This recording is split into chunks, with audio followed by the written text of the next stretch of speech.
Welcome to the Government Pavilion. I am retired Lieutenant General Mary Legere and require a lot of attention.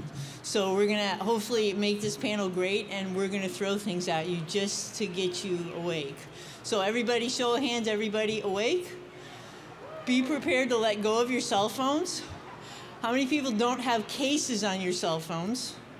I want to just say that USGIF will not pay for it if the cell phone cracks.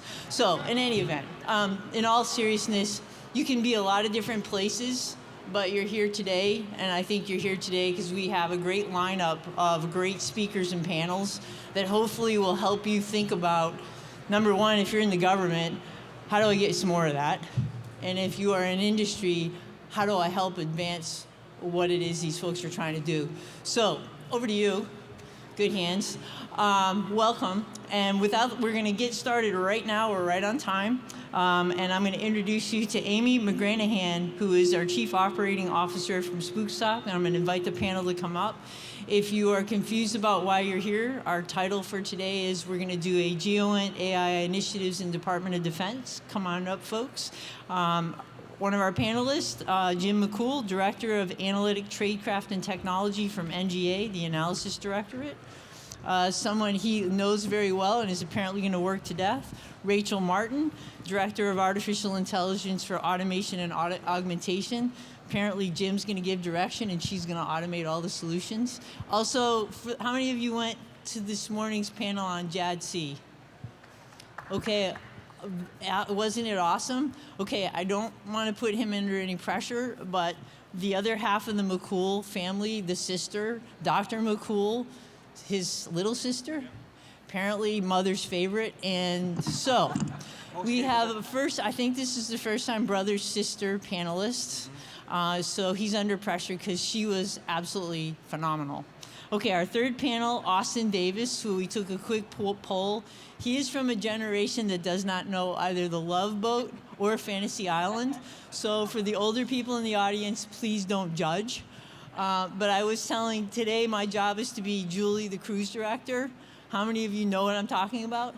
Yes, she was a lot better looking, but I'm old, so get over it. But he just looked at me like, what? And Amy, it's over to you with the coolest name of your company, Spookstock. And I'm looking to see where are we doing, and we got it. Okay, welcome and good luck. We'll see you. We've got guys. Just so you know, she's gonna take charge. You're gonna go about 15, 20 minutes. Yep. Then, any point you have a question, please put your hand up. We have some wonderful people that will look at your question and say, what, are you kidding? But they'll bring them over to me. If we can read them and they're not illegal, we will present them to the panel. I've been given $20 by several of these people to keep hard questions from them. I'm going to do it. And so if you have questions and you already know what they're going to be, go ahead and get started. Put your hand up. We'll get those to you. And then at no kidding, 1329. These folks, I'm coming up here to get rid of these people and bring in the next crew. So please get your questions in before then. And what we'll do afterwards is they're going to exit over here. We're going to bring the next group in. And if there is somebody that you want to touch base with and they don't have to run, you may see them over there. All right, let's have a great time. Look, it's a lot for them to give their time to us. So let's begin by giving everybody a round of applause. And let's keep this energetic. Thanks.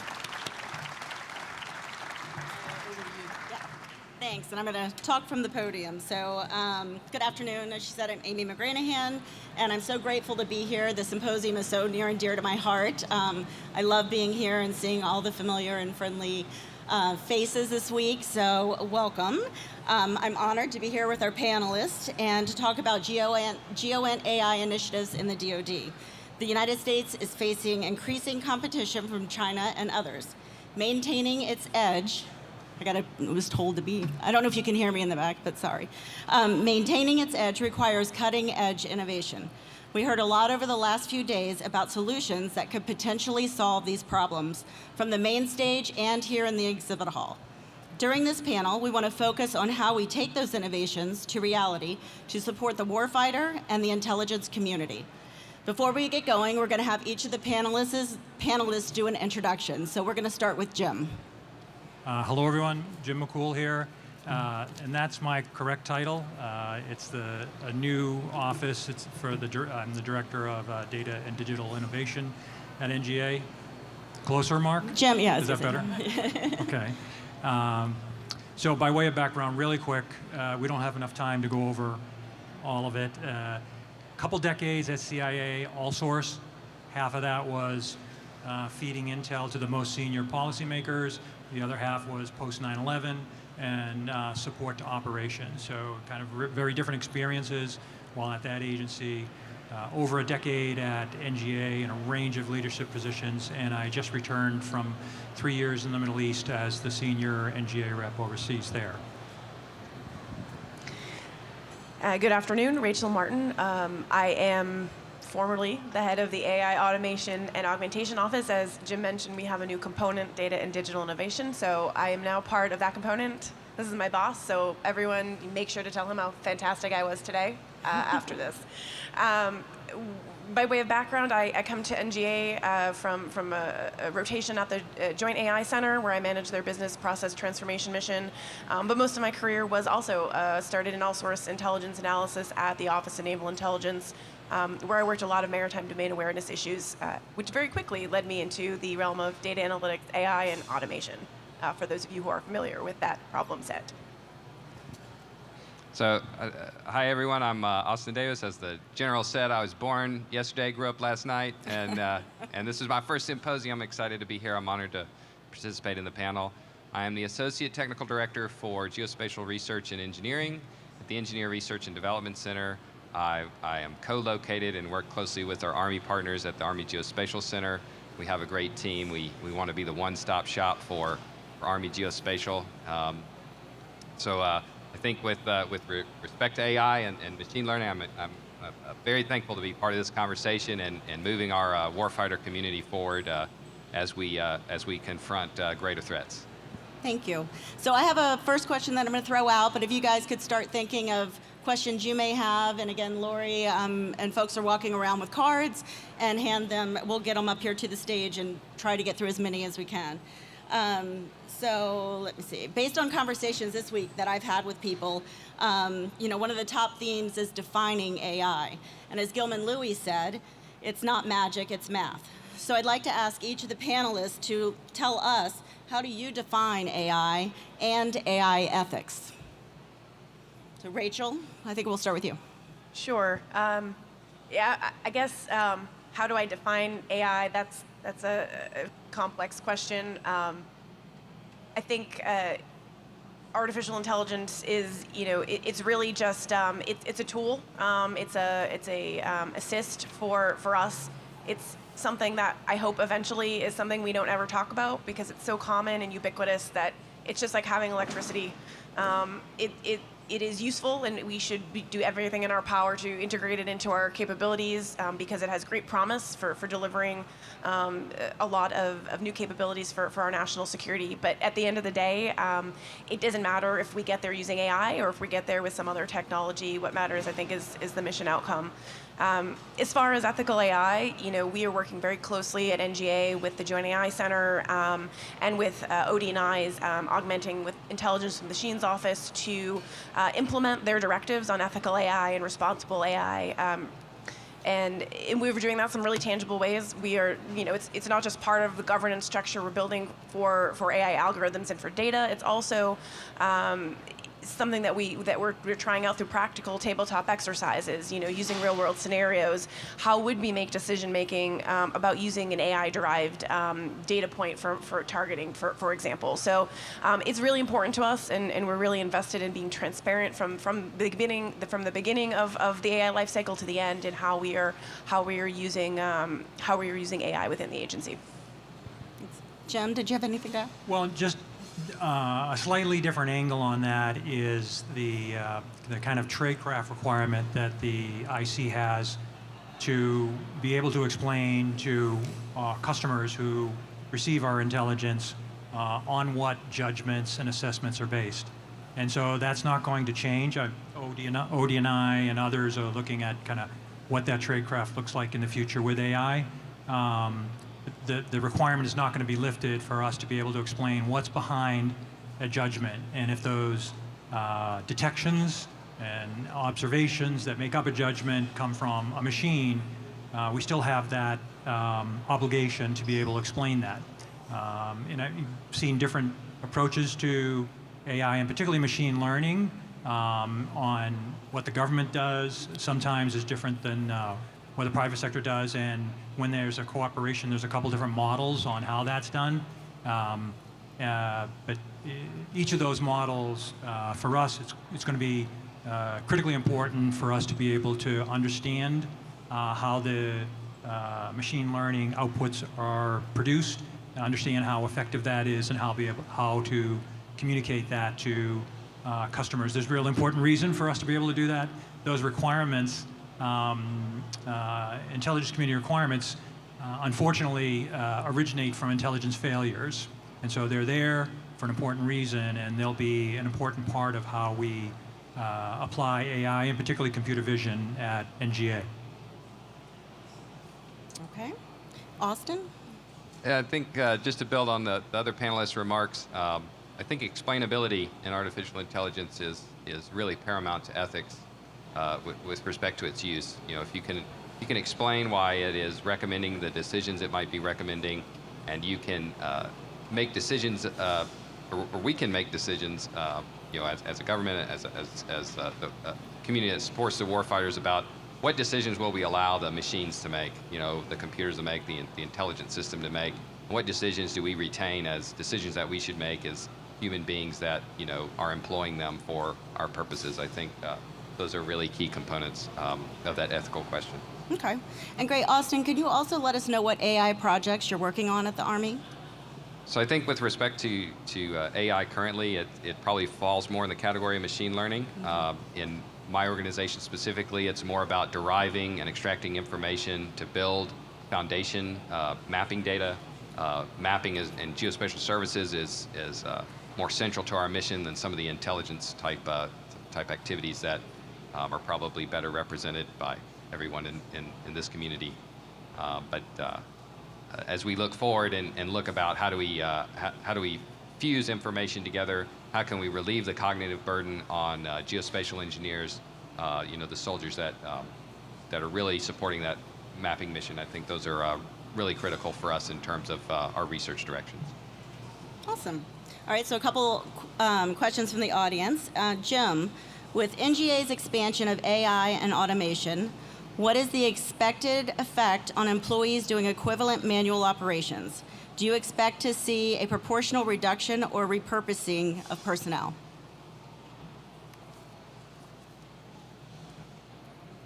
Yeah. So I do not anytime soon. It was repurposing and reduction. Those Yes. are the question. Reduction or repurposing of personnel. No, I don't. I don't expect that. I do expect that the roles will be modified. There's a tradecraft requirement that analysts have. For the record, I spent a lot of time on analysis. I'm no longer doing that. I'm starting up a new, largely AI-focused organization, technology organization. Nonetheless, I do expect that the role will change. In the past, analysts would have to be involved with every single detection, a human being involved. That the tradecraft required that. In the future, and even now, it's happening now, that the analyst and the analyst leaders are kind of above that and observing in different ways and sampling in different ways how the machine is conducting its machine learning and production of detections and characterizations. It's one kind of high-level example of how the role might change, but I don't expect any particular reduction, although we get that question all the time. There's an expectation there. In many cases, we may need more analysts, particularly getting some of the machine learning models operating at a high effectiveness. Great, thank you. Rachel, how would you gauge the status of AI in GEOINT as compared to other industries?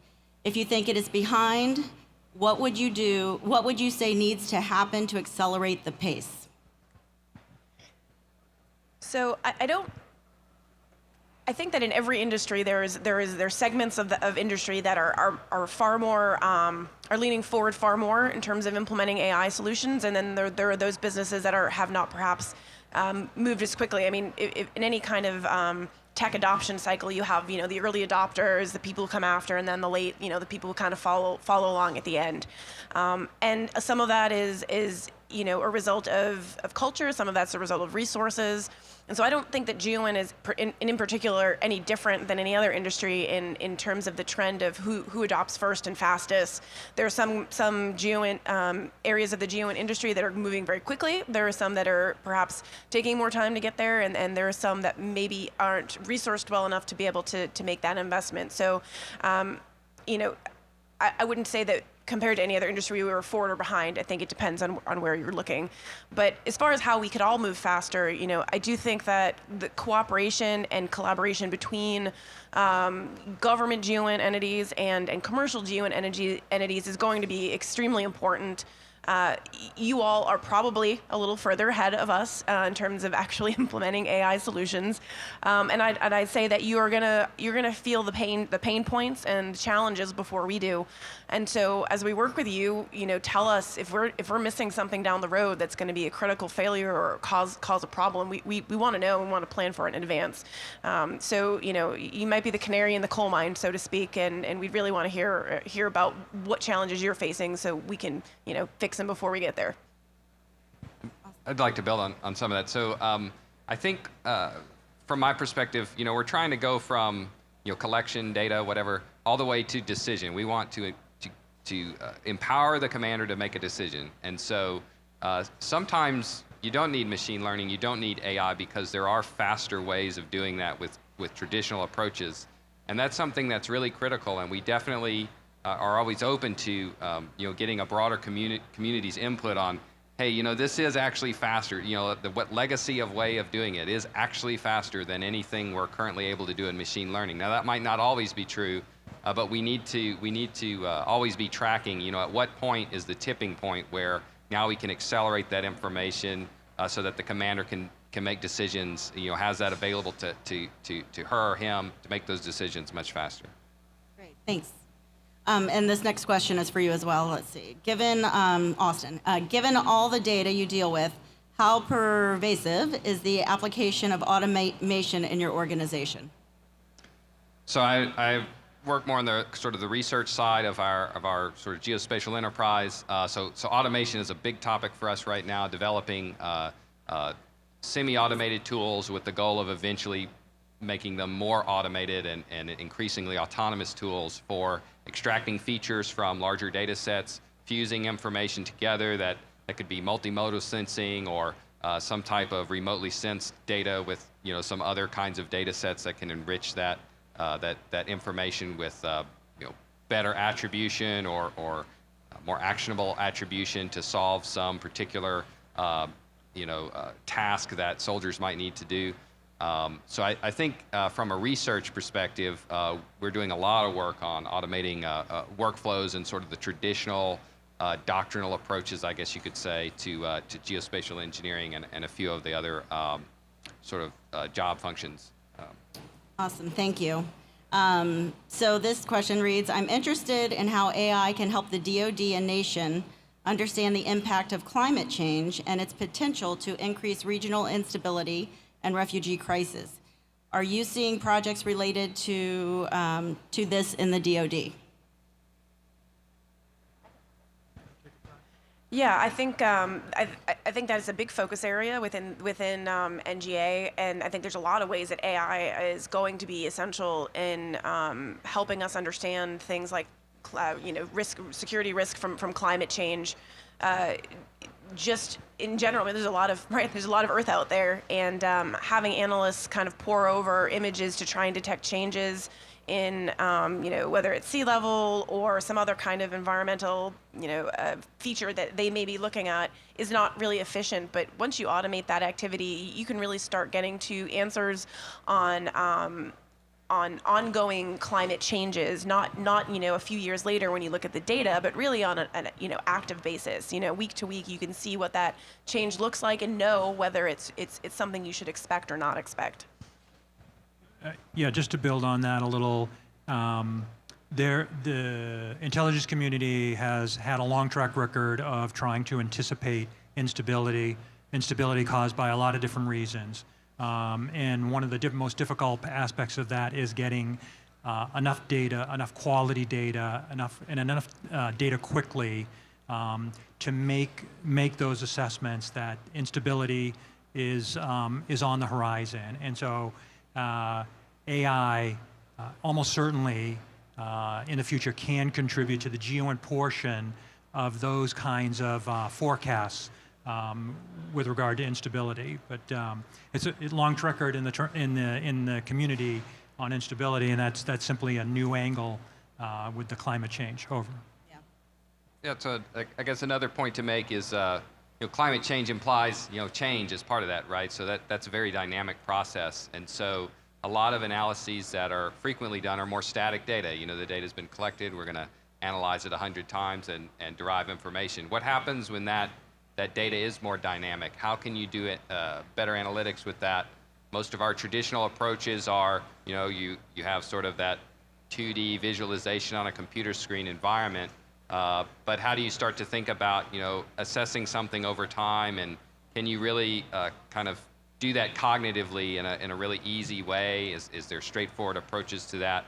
And then I think just to specifically address climate change, I think that's definitely one of the national challenges that the Corps of Engineers and the Engineer Research Development Center specifically is very concerned about, and we definitely have a significant amount of research happening in that space. Yeah. Great, thank you all, that's great. Okay, next question for any of the panelists that want to answer. AI automation needs cutting-edge software and algorithms, but also tremendous amounts of computing and data. Our competitors, such as China, have made amazing investments in computing resources.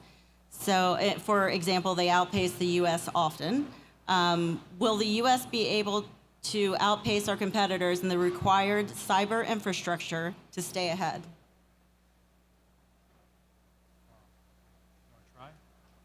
We have to. We have to outpace our Right. competitors. Not optional. Yeah, I mean, a little bit outside of my area of focus, but I think that we all are aware of the challenges we're facing from our adversaries and are actively looking at approaches by which we can match or surpass, their approaches to the same kinds of compute or data labeling activity. But doing so maybe in a way that's a little bit more ethical and aligned with our values. Yeah, and so I'm not quite sure how those measures are made, between China, I've heard the reports about China being ahead or surging ahead. Very often it's dollars investment and that kind of thing. I think for us, understanding that AI, and particularly machine learning and computer vision, I'm telling you where my office is going to, or our KC is going to be focused, is understanding that it's not simply a new technology and treating it as such. Right now, and for more than a decade, at least small pockets of NGA have been producing new knowledge with AI technology. And so that's the other part of our organization that creates new knowledge is our humans. And so we do a lot to make them successful, setting humans up for success for producing useful new knowledge.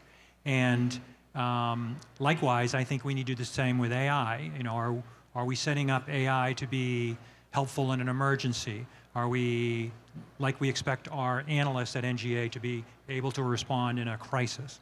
Are we setting up the AI to be able to do challenges that we're not expecting right now, helping us to avoid strategic surprise, some of those real enduring national challenges. And so it's the investment in the AI, but it's also how we at NGA and our commercial partners approach it and treat it. Great. Do you have anything? I think compute compute is really critical to enable all the technologies that we probably work on. I think when it comes to specific soldiers, though, compute probably means weight and size and things they don't want to have to lug around. And so the question is that compute worth it? And when is it worth it? And how is it worth it? And being able to successfully tell that story and work with the Army Science and Technology, organizations to help tell that story, I think, and inform requirements in that space. That's really high on my list personally, anyway. Okay. Thanks. And we have 5 minutes left. And I have 2 questions. So we'll see how we get through this. The government and industry are going to compete for talent until we create a broader talent base in the U.S. Is there recognition in NGA and the IC that industry can provide talent to work with your analysts until you have capacity? I mean, absolutely. I can't think of an effort that we have in the agency where we don't work very closely with our industry partners to have their members of our team. Right? They may not be government employees, but they are members of our team, and they work to support us every day in delivering the best possible AI capability that the agency could ask for. So I don't see there being any kind of conflict with having industry talent work directly with our government employees. In fact, I think it's absolutely a requirement as we move forward. And you think it's something you're already doing, right? Like it's already embedded in your work. I definitely think that is something we're already doing, and I would love to see more opportunities for us to through DOD, DOD has some programs where they do a lot more industry participation. I think those are great efforts that we will continue to look at participating in. Jim, did you have anything to add? Well, just that, again, we're standing up a new organization, Data and Digital Innovation. Our leadership has given us a lot of leeway so far in standing up and deciding what we're going to do and how we're going to do it. We're going to attempt to be very creative, and whether it's acquisition or talent, we're going to try to kind of maintain some of that creativity and flexibility. And the commercial talent is one aspect of that. Awesome. And Austin, how about at the Army? Yeah, I mean, commercial partnership is essential. We're all part of the same nation, and we have national adversaries, so we're all on the same team. So we definitely need and rely on our partnerships and want to continually build those relationships. Okay, now the speed question. So NGA just released their data strategy. And so I wanted to just kind of leave the audience with something that you all were most excited about, and what should people be looking for in that strategy? So the chief data officer who was in charge of producing that strategy is now aligned to our office, our RKC. And so what was formerly the data core are going to be orienting to more operational projects, and the projects they take on, in part, they're going to be implementing that strategy, that data strategy. And further, we've recently kicked off an artificial intelligence strategy for NGA, and that's going to further outline or take some of those data provisions and put them in the AI context, so we can have much more interoperability in the AI realm. But our organization is going to be implementing that, and the last point is that it's a really good time to be doing that, given where industry is right now and where our workforce is in terms of skills and talent with data and computer science. Awesome. And then Austin, anything on the Army side that you want to leave or let the audience know and excite them about working with you guys? So improving the quality and speed of attribution to make decisions faster. So an example would be you might take a satellite picture and say where a bridge is, but can you say how much load that bridge can handle, and can you say how that bridge would degrade over time as the Army applies load to that bridge?